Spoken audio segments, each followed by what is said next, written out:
Hello friends, అందరికీ నమస్కారం. టేలెపిక్ ఛానల్కి మీకు స్వాగతం. మనం మహాభారతం జర్నీని ఈ వీడియో ద్వారా మళ్ళీ కంటిన్యూ చేద్దాము. ఈరోజు రెండు చిన్న చిన్న స్టోరీస్ చూస్తున్నాం అనమాట. మేబీ ఇది కొంచెం తక్కువే ఉండొచ్చు, ఎందుకంటే చాలా చిన్న చిన్న కథలు, కానీ బాగుంటాయి. మనం కనుక చూసుకున్నట్టయితే లాస్ట్ వీడియోలో మనము కౌరవంశ చరిత్రము మరియు యయాతి చరిత్ర రెండు చూసాము. అదే ఆ యయాతి చరిత్ర స్టోరీలో భాగంగానే ఈరోజు ఆ స్టోరీలోనే ఇది ఒక చిన్న పార్ట్ అనమాట. ఎక్కడి వరకు చూసాము, కచకుమారుణ్ణి ఎలాగా దానవులంతా కలిసి సంహరించి ఆయన్ని భస్మంగా చేసి శుక్రాచార్యుని కడుపులోకి ఎలా పంపించారు, ఇదంతా కూడా లాస్ట్ వీడియోలు చూసాం అనమాట. ఇంత చాలా విడమర్చి లాస్ట్ వీడియోలు చూసాం మనము. ఇప్పుడు అలా ఆయనకు తెలిసిన తర్వాత కచకుమారుడికి శుక్రాచార్యుల వారు తన మృత సంజీవిని విద్యని ఇచ్చి ఎలా ఆయన వచ్చాడు బయట వచ్చిన తర్వాత ఏం జరిగింది, నెక్స్ట్ కథ ఏంటి అనేది ఈ వీడియోలో మనం చూస్తాం అనమాట.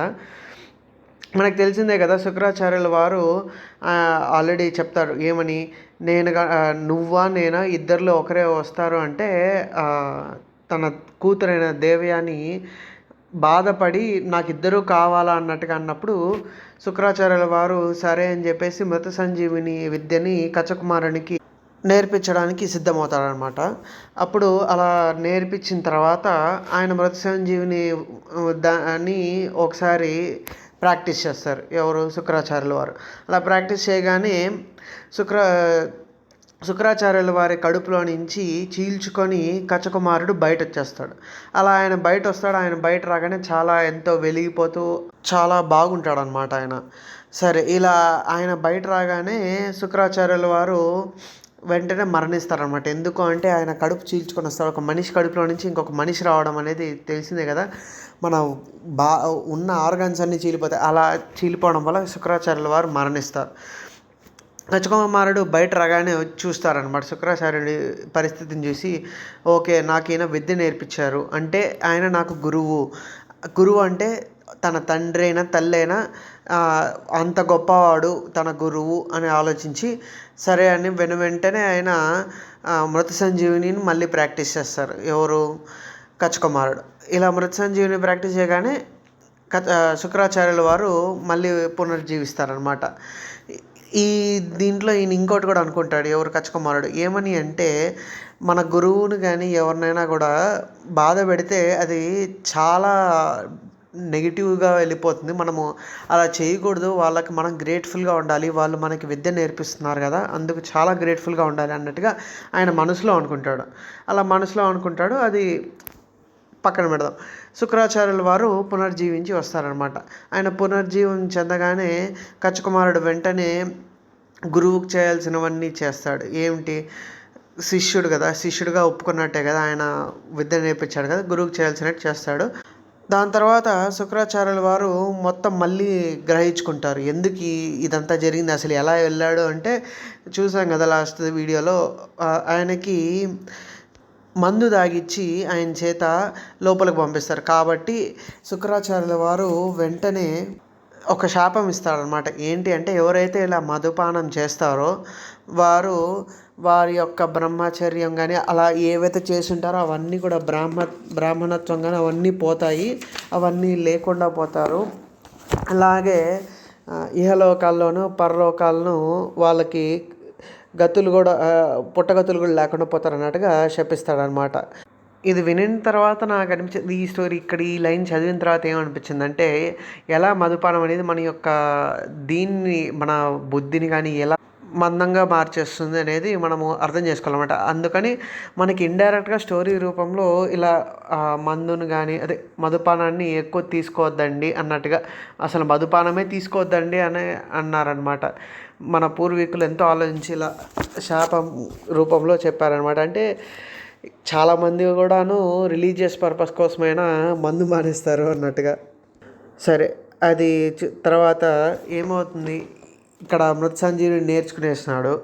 కానీ కచకుమారుడు కొంతకాలం పాటు గురుదేవులతో పాటే ఉండి ఆయనకి సేవలు చేసుకుంటూ అలా గడుపుతూ ఉంటాడనమాట. అలా కొంతకాలం తర్వాత శుక్రాచార్యుల వారు కచకుమారుని పిలిచి కచకుమారుడు స్వర్గలోకానికి తిరిగి వెళ్ళిపోవడానికి పర్మిషన్ ఇస్తున్నాడు చెప్తాడనమాట. సరే, కచ్చకుమారుడు అది విని అలాగే గురువు దగ్గర సెలవు తీసుకొని మిగతా ఆశ్రమంలో ఉన్న మిగతా వాళ్ళందరి దగ్గర సెలవు తీసుకొని లాస్ట్ దేవయాని దగ్గరికి వస్తాడు. దేవయాని దగ్గరికి వచ్చి సెలవు తీసుకుంటామని అడుగుతాడనమాట. ఆయన అలా అడిగేసరికి దేవయాని అది వినగానే అర్థమైపోయింది. అంటే ఇప్పుడు కానీ కచ్చకుమారుడు వెళ్తే మళ్ళీ జీవితంలో మళ్ళీ ఆ దేవయాని దగ్గరికి రాడు అని అర్థమైంది. అందుకు దేవయాని కొంచెం జంకుతూ కొంచెం రిక్వెస్ట్ఫుల్గా కొంచెం అంటే షైగా ఉంటూ చిన్నగా అడుగుతుంది అనమాట. నన్ను ఇలా తీసుకెళ్ళిపోవచ్చు కదా, అంటే నా ఇప్పటి వరకు జరిగిన దానివల్ల మన ఇద్దరికి ఎమోషనల్గా స్పిరిచువల్గా మ్యారేజ్ అయిపోయింది, మంత్రోక్తంగా నన్ను వివాహం చేసుకొని తీసుకెళ్ళు అన్నట్టుగా అడుగుతుంది అనమాట దేవయాని. ఇది విన్నాక కచ్చకుమారుడు ఒక నిమిషం సైలెంట్ అవుతాడు. ఆ నిమిషంలో దేవయాని చాలాసార్లు తల దించుకొని ఉంటాడు. అంటే షై అన్నాను కదా, కొంచెం తల దించుకొని ఎత్తి చూడడం కానీ కచ్చకుమారుడు వైపు చూస్తూ ఉంటే ఇప్పుడు కచ్చకుమారుడు చిన్నగా ఇలా చెప్తారనమాట. దేవి, నీవు గురుపుత్రికవు, నీ మీద నాకు చాలా గౌరవం ఉంది. నీకు కానీ నాకు కానీ మీ పితృదేవులు అంటే చాలా గౌరవవర్యులు. అలానే నీవు ఇంకా గౌరవవర్యురాలివి నాకు. కాబట్టి ఇలాంటివేవి చెప్పకు అన్నట్టుగా సమాధానం చెప్తాడు. అది వినగానే దేవయాని ఒక్క నిమిషం ఏం మాట్లాడలేకపోతుంది. సరే ఒక్క నిమిషం తలదించుకొని మళ్ళీ చిన్నగా ఇలా చెప్తుందనమాట. అయ్యా, నువ్వు ఎన్నిసార్లు అలా దానవుల చేత చంపబడ్డావు. నేను ఎన్నిసార్లు మా పితృదేవుని ఎడల ఎంతో కష్టపడి కానీ లేకపోతే ఎంతో మారం చేసి నేను బతికించుకున్నాను. నువ్వు ఆ వైపుగా ఆలోచించు, ఆ విషయాలన్నీ నువ్వు ఒకసారి ఆలోచించు. అలా చూసి నన్ను నీ యొక్క దాసిగా అంటే అదే నీ యొక్క వైఫ్గా తీసుకెళ్ళు అన్నట్టుగా అడుగుతుంది. అడిగిన తర్వాత కూడా వెంటనే కచ్చకుమారుడు ఆన్సర్ చేయడు. సరే అని చెప్పి ఆయన వైపే చూస్తూ ఉంటే ఆన్సర్ కోసము ఆయన చిన్నగా ఇలా చెప్తాడనమాట. ఏంటి అంటే, నువ్వు చాలా పూజ్యురాలివి, అందుకనే నేను ఇంకొక విషయం చెప్తాను. నేను ఇన్ని రోజులు మీ యొక్క పితృదేవుని కడుపులో ఉన్నాను, మీ పితృదేవుని కడుపులో నుంచి వచ్చానన్నమాట. నువ్వు కూడా అలానే వచ్చావు, కాబట్టి నువ్వు నాకు సహోదరివే అవుతావు కానీ భార్యవు కాలేవు అన్నట్టుగా చెప్తాడనమాట. అలాగే ఇంకా ఏం చెప్తాడంటే, సరే కానీ ఆ విషయం పక్కన పెడితే నేను ఇప్పుడు బయలుదేరుతున్నాను, శుభం భూయాత్ అని చెప్పి నన్ను పంపించేయాలి కానీ ఇలాంటివన్నీ విషయాలు ఎందుకు అన్నట్టుగా రివర్స్ క్వశ్చన్ అడుగుతాడు. ఇలా క్వశ్చన్ చేసేసరికి దేవయానికి అప్పటి వరకు లోపలే ఎంతో కోపంతో ఎంతో బాధతో ఉన్న దేవయాని ఉన్న ప్రేమనంతా కూడా ద్వేషంగా మార్చేసి వెంటనే ఉంటారో శపిస్తుంది.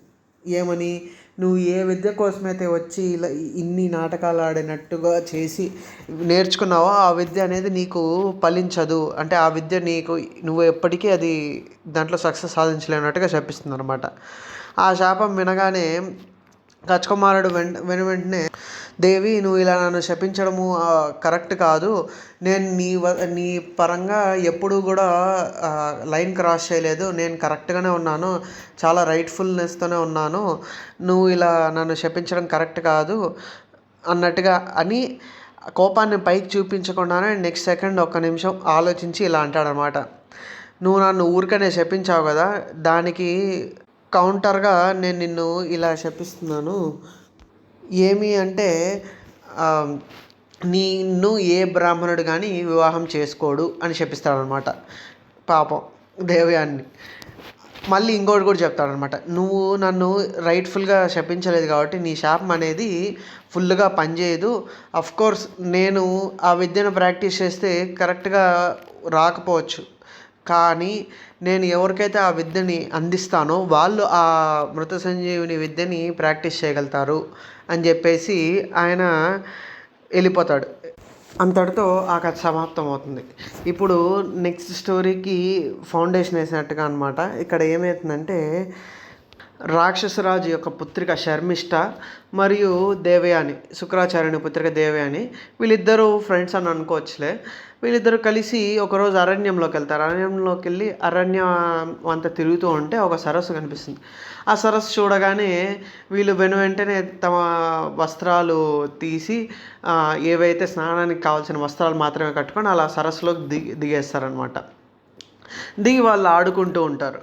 సరే ఇట్లా ఆడుకుంటూ ఉంటే ఎట్లయినా ఈ రాక్షసరాజుకి శుక్రాచార్యుడికి మధ్యలో గొడవ పెట్టాలని చెప్పేసి దేవతలు వేచి చూస్తూ ఉంటే ఈ యొక్క సిచ్యుయేషన్ కనిపిస్తుంది. సరే ఈ సిచ్యుయేషన్ ఏదో ఒకటి చేయాలా అని చెప్పేసి వాళ్ళు చీరలు కానీ బట్టలన్నీ కూడా సరస్సు యొక్క బ్యాంక్ మీద పెట్టుంటారు కదా, అవన్నీ ఎగిరిపోయేట్టుగా గాలిని చేస్తారనమాట, గాలి వచ్చేట్టు చేస్తారు. సరే ఆ గాలి రాగానే ఇప్పుడు షర్మిష్ఠ అంటే రాజకుమారి కదా, అందుకు తనతో పాటు సేవకులు కూడా వెళ్తారు. వాళ్ళందరూ కూడా స్నానం చేస్తూ ఉంటారా అని ఉన్నట్టుగా ఉంది. వాళ్ళందరూ కూడా వెంటనే పరిగెత్తు వచ్చి ఎవరికి ఎవరు బట్టలు దొరికినాయో తెలియదు, వేసుకుందాం అన్నట్టు వేసుకుంటారు. ఇలా దీంట్లో ఏమవుతుందంటే షర్మిష్ఠ దేవయాని యొక్క చీరని తాను ఆ స్పీడ్లో ఆ కన్ఫ్యూజన్లో తాను తొడుక్కుంటుంది. షర్మిష్ఠ యొక్క చీర దేవయానికి తగులుతుందనమాట. దేవయాని అది చూసి షర్మిష్ఠ వైపు తిరిగి తిడుతుందనమాట. ఏమని అంటే, నీ తండ్రి నా తండ్రి యొక్క శిష్యుడు, నా తండ్రి పాదాల దగ్గరే ఉంటాడు నీ యొక్క తండ్రి అని చెప్పేసి దేవయాని తిడుతుందనమాట ఎవరిని, షర్మిష్ఠని. అలాగే కాకుండా చాలా గౌరవభంగం కలిగించేట్టుగా మాట్లాడుతుందనమాట షర్మిష్ఠకు. ఇది వినగానే షర్మిష్ఠ ఎంతైనా రాజకుమారి కదా, తను కూడా వెయ్యాలి అని చెప్పేసి రివర్స్లో ఇలా తిడుతున్నమాట. ఏమని అంటే, శుక్రాచార్యుల వారు తన తండ్రి యొక్క తండ్రి ఎక్కడన్నా సింహాసనం పైన కూర్చోంటే ఎప్పుడు నేల మీద కూర్చోంటాడు, మళ్ళీ భిక్షార్థం చేస్తాడు, తన తండ్రి వేసిన భిక్షతో శుక్రాచార్యుల వారు బతుకుతున్నారు అన్నట్టుగా ఎడాపెడా తిట్టేస్తుంది అనమాట షర్మిష్ఠ. ఇలా తిట్టుకుంటూ వీళ్ళిద్దరు కొట్టుకోవడాల వరకు పోతాయి. వీళ్ళిద్దరు కొట్టుకుంటూ ఉండగా బావి వస్తుంది. దగ్గరలో ఉన్న బావి దగ్గరికి వెళ్ళిపోతారు. షర్మిష్ఠ వీళ్ళిద్దరు కొట్టుకుంటూ తెలియకుండా షర్మిష్ఠ తోసేస్తుంది అనమాట దేవయాన్ని బావిలోకి. ఇక్కడికి ఈ రెండో కథ పూర్తవుతుందనమాట. ఇప్పుడు ఇక్కడి నుంచి అసలు ఏమిటి మహాభారతం యొక్క హిస్టరీలో మన ఫస్ట్ కింగ్ ఎవరు?